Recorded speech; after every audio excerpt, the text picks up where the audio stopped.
अस्सलाम वालेकुम। अगर आप भी कंटेंट राइटिंग करते हैं लेकिन आपको क्लाइंट्स मिल नहीं रहे, क्लाइंट्स आपको रिप्लाई नहीं कर रहे या क्लाइंट्स को आपका काम अच्छा ही नहीं लगता, या अगर आप अपनी वेबसाइट के लिए कंटेंट राइट करते हैं तो आपका कंटेंट रैंक नहीं होता और फिर इसके साथ साथ आप किसी भी वेबसाइट के ऊपर अपना आर्टिकल जाके सबमिट करवाते हैं तो आपका आर्टिकल एक्सेप्ट नहीं होता। इन सभी कैटेगरीज में से अगर आप किसी एक कैटेगरी में भी फॉल करते हैं तो फिर आज की ये वीडियो स्पेशल आपके लिए है। हमारे यहाँ बहुत सारे लोग ऐसे हैं जिनके पास कंटेंट राइटिंग का, आर्टिकल राइटिंग का अच्छा खासा टैलेंट मौजूद है, लेकिन उस टैलेंट के होने के बावजूद फिर भी वो उतनी अर्निंग नहीं कर पाते। तो आज की इस वीडियो में मैं आपको 5 मोस्ट कॉमन मिस्टेक्स बताने जा रहा हूं जो कि बहुत ज्यादा लोग करते हैं और इन्हीं मिस्टेक्स की वजह से आपके आर्टिकल एक्सेप्ट नहीं होते, आपको क्लाइंट्स मिलते नहीं है, क्लाइंट आपको रिप्लाई नहीं करते। तो अगर आप इन 5 में से कोई एक मिस्टेक भी कर रहे हैं तो आपने आज से उसको बंद कर देना है। और फिर इसी वीडियो में आपको स्टेप बाय स्टेप ये भी बताऊंगा कि आप किस तरह से एक प्रोफेशनल कंटेंट राइटर बन सकते हैं। सो अस्सलाम वालेकुम, मैं हूं गुलफाम आब्दी और आप देख रहे हैं अपने यूट्यूब चैनल टेक विद गुलफाम। अगर आप ऑनलाइन की फील्ड में कोई भी रियल और प्रैक्टिकल स्किल सीख के ऑनलाइन अर्निंग करना चाहते हैं तो आपने इस चैनल को सब्सक्राइब कर लेना है। So without wasting any time let's start the video.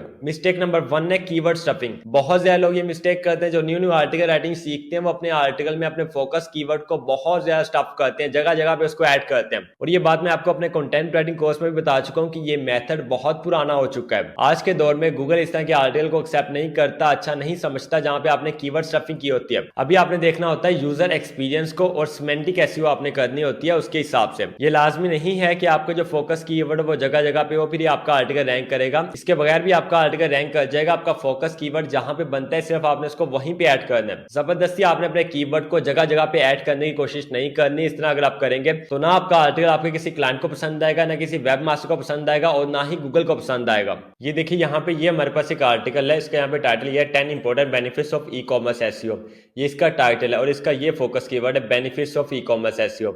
अब ये इसका फोकस कीवर्ड है, इसको अगर आप जगह जगह पे एम ही ऐड करते जाते हैं कि मेरा आर्टिकल ज्यादा रैंक होगा, ज्यादा रैंक होगा, ज्यादा रैंक होगा, तो इस तरह से बिल्कुल भी आपका आर्टिकल रैंक नहीं होगा। हाँ, आज से अगर 10 साल पहले, 7 साल पहले, 6 साल पहले आप यही काम करते तो आपका आर्टिकल रैंक हो सकता था और बहुत सारे लोगों ने इस तरह से अपने आर्टिकल रैंक करवाए और पीछे बहुत ज्यादा पैसा कमाया। लेकिन आज के दौर में गूगल चेंज हो चुका है, गूगल ने खुद को अपडेट किया। अब वो प्रेफर करता है यूजर एक्सपीरियंस को, कि आपका जो यूजर है, जो आपका रीडर है, जो आपके आर्टिकल के ऊपर आया है, उसको आर्टिकल रीड करके कोई फायदा हुआ है कि नहीं हुआ। अगर उसको आपका आर्टिकल रीड करके कोई फायदा ही नहीं हुआ तो वो आपके आर्टिकल को रैंक नहीं करवाता गूगल। और जब गूगल रैंक नहीं करवाता तो कोई क्लाइंट एक्सेप्ट नहीं करता, क्योंकि क्लाइंट ने भी आपसे आर्टिकल राइट करवा के अपनी वेबसाइट के ऊपर पब्लिश करवाना होता है। तो जब आपका आर्टिकल उसकी वेबसाइट के ऊपर पब्लिश होगा, उसमें यूजर एक्सपीरियंस ही उसका अच्छा नहीं होगा, तो कोई क्लाइंट इतना पागल नहीं होता कि वो आर्टिकल एक्सेप्ट करे जिसकी एसईओ ही अच्छी ना हुई हो। तो सबसे पहले तो आपने इस बात का ख्याल रखना है कि आर्टिकल में जो कीवर्ड स्टफिंग है ये आपने नहीं करनी। देखें फॉर एग्जांपल ये हमारा फोकस कीवर्ड है, मैंने आपको बताया benefits of e commerce SEO. अब मैं इसको यहाँ पे इंट्रो पैराग्राफ में ऐड करूंगा,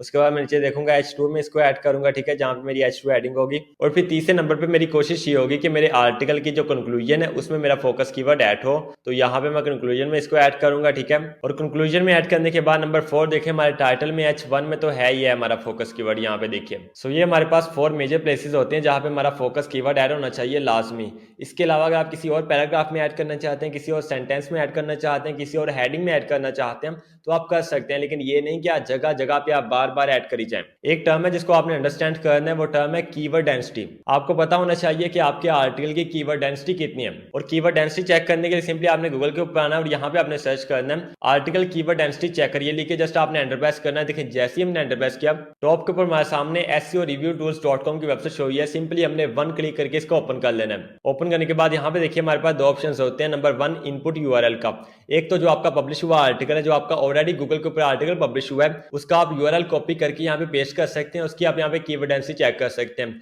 सेकंड नंबर पे अगर आपका आर्टिकल पब्लिश नहीं हुआ, ड्राफ्ट में आपका आर्टिकल है, गूगल डॉक्यूमेंट में आपका आर्टिकल है या MS वर्ड की फाइल में आपका आर्टिकल है, उसको आपने चेक करना है। तो यहाँ पे देखें टेक्स्ट इनपुट लिखा है, सिंपली आपने टेक्स्ट इनपुट के ऊपर क्लिक करना है और यहाँ पे आपने जो आपका आर्टिकल है उसको आपने कॉपी करके पेस्ट कर देना है सिंपली। ये देखिए इस जगह पे हमने अपने आर्टिकल को पेस्ट करना है। फॉर एग्जाम्पल हम इसको यहाँ से कॉपी करते हैं, कॉपी करने के बाद यहाँ पे आके हम पेस्ट करते हैं और पेस्ट करने के बाद यहाँ पे देखिए हमने कैप्चा फिल करना है और कैप्चा फिल करने के बाद हमने यहाँ पे परफॉर्म चेक के ऊपर क्लिक कर देना है। एंड हे जो यहाँ पे देखिए हमारे सामने यहाँ पे रिजल्ट शो हो चुके हैं। सबसे पहले यहाँ पे 1 वर्ड फ्रेजेस का बताया कि जो एक वर्ड के कीवर्ड है, यहाँ पे देखिए एसईओ, इसकी यहाँ पे ये कीवर्ड डेंसिटी है 7.66%। इसी तरह ई कॉमर्स की यहाँ पे ये कीवर्ड डेंसिटी है 4.21%। और यहाँ पे सर्च किया फिर ट्रैफिक किया तो ये 1 वर्ड फ्रेजेस हैं, एक वर्ड के जो कीवर्ड है, लेकिन इनको शॉर्ट टेल कीवर्ड भी कहा जाता है। और ये देखिए यहाँ पे हर वर्ड की आपको कीवर्ड डेंसिटी बता दिया। अगर आप और नीचे आते हैं स्क्रॉल डाउन करके यहाँ पे देखिए 2 वर्ड फ्रेजेस का यहाँ पे इसने हमें बताया। और ये देखिए यहाँ पे ई कॉमर्स ऐसी है, उसकी यहाँ पे कीवर्ड डेंसिटी है 3.07। और बाकी यहाँ पे देखें लॉन्ग टर्म है, सर्च इंजन है। तो यहाँ पे जितने भी आपके 2 वर्ड फ्रेजेस है जो कि शॉर्ट टेल कीवर्ड्स है, ठीक है, एक वर्ड का कीवर्ड या 2 वर्ड का कीवर्ड, ये सारे शॉर्ट टेल कीवर्ड्स होते हैं। अगर आप स्क्रॉलिंग करके और नीचे आते हैं, यहाँ पे देखें 3 वर्ड फ्रेजेस का इसने हमें बताया कि आपके ऐसे कीवर्ड्स जो कि 3 वर्ड्स के हैं उनकी कीवर्ड डेंसिटी कितनी है। यहाँ पे देखिए बेनिफिट्स ई कॉमर्स एसईओ, इस वर्ड की यहाँ पे देखें ये कीवर्ड डेंसिटी है 0.77%। इसी तरह अगर आप नीचे आते हैं, यहाँ पे देखें डिफरेंट और आपके सामने कीवर्ड्स हैं। और यहाँ पे इसने लास्ट में बता दिया कि great no science of keyword stuffing, आपके आर्टिकल में कोई भी ऐसा साइन नहीं है जो कि हमें लगता हो कि ये कीवर्ड स्टफिंग में आ रहा है। तो सबसे पहले मिस्टेक आपको पता चल गया कि आपने अपने आर्टिकल में कीवर्ड स्टफिंग बिल्कुल भी नहीं करनी। इसके बाद मिस्टेक नंबर 2 है ए राइटिंग का ब्लाइंडली यूज करना। हम अंधाधुन यूज करते हैं, ए टूल से आर्टिकल राइट करवाते हैं, उसको एज इट इज कॉपी करके अपने क्लाइंट्स को भी सेंड करते रहते हैं, वेब मास्टर को भी सेंड करते रहते हैं। और अगर कोई हमारी अपनी वेबसाइट है उसके ऊपर भी हम ब्लाइंडली पब्लिश करी जा रहे हैं। तो मैंने हमेशा आपको ये बात समझाई है कि आपने इस तरह से बिल्कुल भी नहीं करना। आपने डायरेक्ट एआई टूल से आर्टिकल कॉपी करवा के किसी को भी सेंड नहीं करना, और स्पेशली अपनी वेबसाइट के ऊपर तो बिल्कुल भी पब्लिश नहीं करना जब तक कि आप उसमें अपनी एडिटिंग ना कर लो, अपनी चेंजिंग ना कर लो। आपकी अपनी कंट्रीब्यूशन आपके आर्टिकल में लास्ट में होनी चाहिए।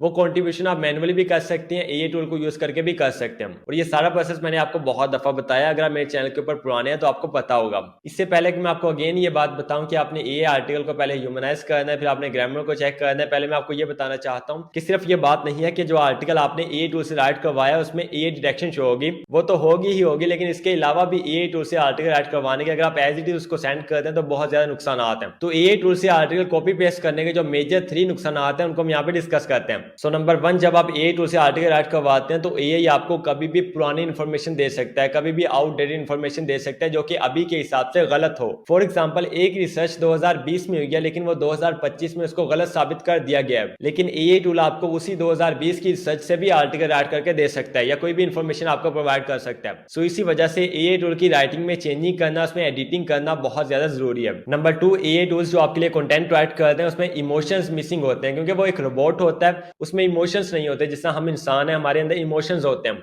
अगर हम कोई सैड आर्टिकल राइट करें तो हमने इमोशनली इसको राइट करना है, अगर हम कोई हैप्पीनेस वाला आर्टिकल राइट कर रहे हैं तो उसमें भी हैप्पीनेस वाले हमारे इमोशंस शामिल होने हैं। लेकिन जो एक रोबोट होता है इसमें कोई इमोशन नहीं होते, जो कि आपके आर्टिकल की रीडेबिलिटी को कम करते हैं, क्योंकि जो आपका रीडर होता है उसको इमोशंस चाहिए होते हैं। अगर आर्टिकल में इमोशंस होंगे तो आपके आर्टिकल की इंगेजमेंट इंक्रीज होगी, इंगेजमेंट इंक्रीज होगी तो रीडेबिलिटी इंक्रीज होगी, रीडेबिलिटी इंक्रीज होगी तो आपके आर्टिकल का यूजर एक्सपीरियंस इंक्रीज होगा, और फिर डेफिनेटली आपका आर्टिकल गूगल पे टॉप पे रैंक करेगा। तो ये सारी चीजें आपस में कनेक्टेड होती हैं, इसलिए आपने हर चीज का ख्याल रखना होता है। नंबर 3 है गूगल डिटेक्शन। अगर आप एआई टूल से आर्टिकल राइट करवा के एज इट इज उसको पब्लिश करते हैं तो आपकी रैंकिंग बहुत ज्यादा इफेक्ट होगी। जाहिर सी बात है एआई डिटेक्ट उसमें होगा जिसकी वजह से गूगल उसको प्रॉपर्ली रैंक नहीं करेगा। तो इसलिए हर आर्टिकल में चेंजिंग करना जरूरी होता है, ठीक है। किसी भी आर्टिकल को आप एज इट इज कॉपी करके पेस्ट नहीं कर सकते। और अब मैं पूरी बात को यहाँ पे कंक्लूड करता हूँ और बताता हूँ कि आपने किस तरह से एआई डिटेक्शन को चेक करना है, कैसे आपने अपने आर्टिकल में चेंजिंग करनी है, कैसे एडिटिंग करनी है, और कौन कौन से इसके लिए फ्री टूल्स हैं। देखिए अगर आपने एआई डिटेक्शन चेक करनी है तो ये आपके सामने एक लिस्ट हो रही है, ये सारे फ्री एआई डिटेक्टर टूल्स हैं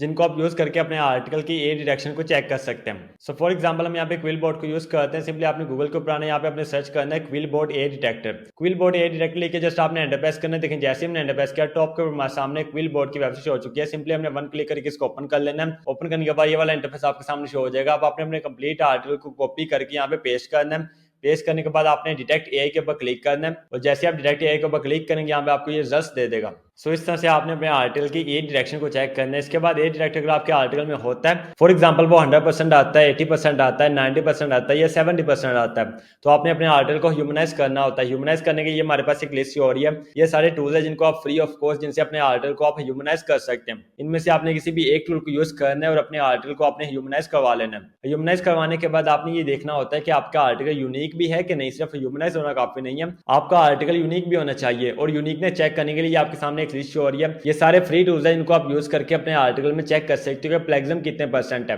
और अगर आपके आर्टिकल में प्लेगरिज्म डायरेक्ट होता है, प्लेगरिज्म आता है, तो आपने अपने आर्टिकल को रीराइट करना होता है। और रीराइट करवाने के लिए आपके सामने एक लिस्ट हो रही है, ये सारे वो टूल्स हैं जिनको आप फ्री ऑफ कॉस्ट यूज कर सकते हैं और अपने आर्टिकल को आप रीराइट करवा सकते हैं। तो जब आपका आर्टिकल ह्यूमनाइज भी हो जाए, यूनिक भी हो जाए, फिर आपने ये देखना होता है कि आपके आर्टिकल में ग्रामर मिस्टेक है कि नहीं। अगर तो ग्रामर मिस्टेक है तो आपने उनको ठीक करना होता है। वो ठीक आपने कैसे करना है, सिंपली आपने गूगल के ऊपर आना है, यहाँ पे आपने सर्च करना है ग्रामरली। ग्रामरली हमारे पास one of the best tool है जिनको आप यूज कर सकते हैं ग्रामर मिस्टेक को ठीक करने के लिए। इसके अलावा ये आपके सामने एक लिस्ट शो हो रही है, ये सारे फ्री ग्रामर चेकिंग टूल्स हैं, इनमें से आप किसी भी एक टूल को यूज कर सकते हैं और उसी तरह आप अपने आर्टिकल की ग्रामर मिस्टेक को ठीक कर सकते हैं। और फिर लास्ट के ऊपर हमने अपने आर्टिकल को प्रूफ रीड करना होता है। बेहतर ये है कि आप मैनुअली अपने आर्टिकल को प्रूफ रीड करें, ठीक है, मैनुअली पढ़ के करें। लेकिन अगर आपकी इंग्लिश इतनी अच्छी नहीं है तो फिर आप प्रूफ रीडिंग टूल्स को यूज कर सकते हैं। ये आपके सामने एक लिस्ट हो रही है, ये सारे प्रूफ रीडिंग टूल्स हैं, इनमें से आप किसी भी एक टूल को यूज करके अपने आर्टिकल को प्रूफ रीड कर सकते हैं। फॉर एग्जाम्पल यहाँ पे भी हम यूज करते हैं क्विल बोर्ड को। सिंपली आपने गूगल के ऊपर आना है, यहाँ पे आपने सर्च करना है क्विल बोर्ड प्रूफ रीडिंग, ठीक है।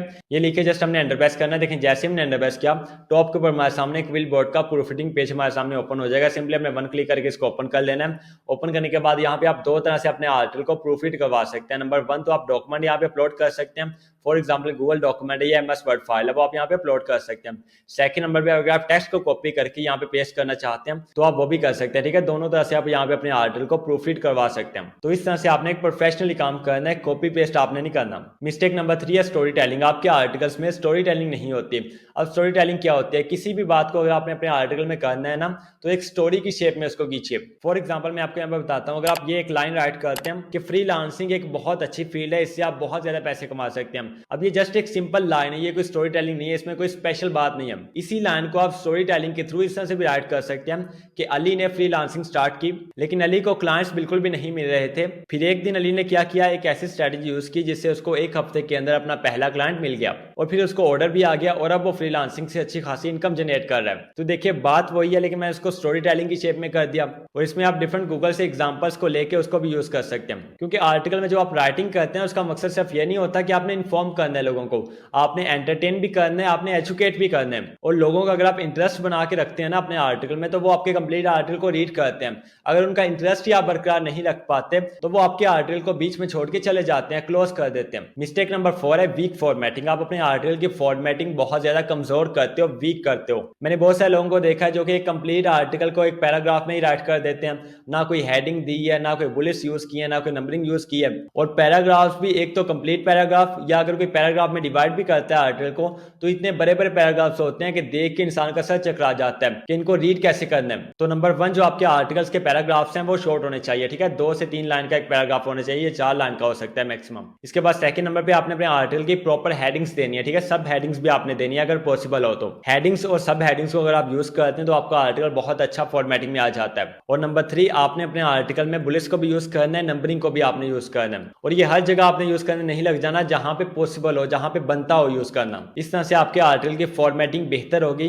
गूगल भी उसको रैंक करेगा और आपके रीडर को भी पसंद आएगा। मिस्टेक नंबर 5 है आर्टिकल को प्रूफ रीड करना, जो कि मैं आपको पहले बता चुका हूं, लेकिन यहाँ पे फिर मैंने यहाँ पे मिस्टेक नंबर 5 उसको क्यों लिखा है, क्योंकि बहुत सारे लोग इसको स्किप कर देते हैं। ये बार बार मैं आपको कहता हूँ कि अपने आर्टिकल को आप प्रूफ रीड लाजमी कीजिए, ग्रामर्स को चेक कीजिए, इन्फॉर्मेशन जो ए टूल ने आपको दिया उसको चेक कीजिए, आया वो पुरानी तो नहीं है, गलत इन्फॉर्मेशन तो नहीं है। अगर कोई स्पेलिंग मिस्टेक है उसको ठीक कीजिए। और इसके लिए आप क्विल बोर्ड को यूज कर सकते हैं, ग्रामरली को यूज कर सकते हैं, हेमिंग भी एडिटर को यूज कर सकते हैं। इनमें से किसी भी एक टूल को यूज करके आप अपने आर्टिकल को प्रूफ रीड कर सकते हैं। ओके, सो ये थी 5 मोस्ट कॉमन मिस्टेक्स जिनकी वजह से आपके आर्टिकल्स एक्सेप्ट नहीं होते। ना कोई क्लाइंट उनको पसंद करता है, ना ही कोई एडिटर, ना ही कोई वेब मास्टर, और ना ही गूगल उनको एक्सेप्ट करता है। सो आपने ये 5 मिस्टेक्स बिल्कुल भी नहीं करनी, और आपने कमेंट बॉक्स में लास्ट में बताना है कि इनमें से कौन सी मिस्टेक आप बार बार करते थे। और वीडियो को देखने के बाद आप कमेंट लाजमी किया करें, कमेंट से एक डिबेट स्टार्ट होती है। अगर आप कोई मिस्टेक करते हो वो हाईलाइट होती है, मुझे भी पता चलता है, दूसरे जो कमेंट रीड करते हैं उनको भी पता चलता है। और अगर आपके पास कोई अच्छी बात है, कोई आपके पास अच्छी एडवाइस है, वो भी लाजमी शेयर किया करें कमेंट में। सो उम्मीद करता हूँ कि आपको काम की समझ आ गई होगी। अगर काम की समझ आ गई है तो मेरे भाई और बहनों यहाँ पे क्या कर रहे हो, आज से बल्कि अभी से जा काम स्टार्ट करो, जल्दी से जल्दी ऑनलाइन अर्निंग की तरफ आओ। वीडियो अच्छी लगी तो वीडियो को लाइक कीजिए, चैनल को सब्सक्राइब करना मत भूलिए, वीडियो को लोगों के साथ लाजमी शेयर किया करें जिनको इसकी जरूरत है। इंशाल्लाह मुलाकात होती है नेक्स्ट वीडियो में, तब तक के लिए अल्लाह निगहबान।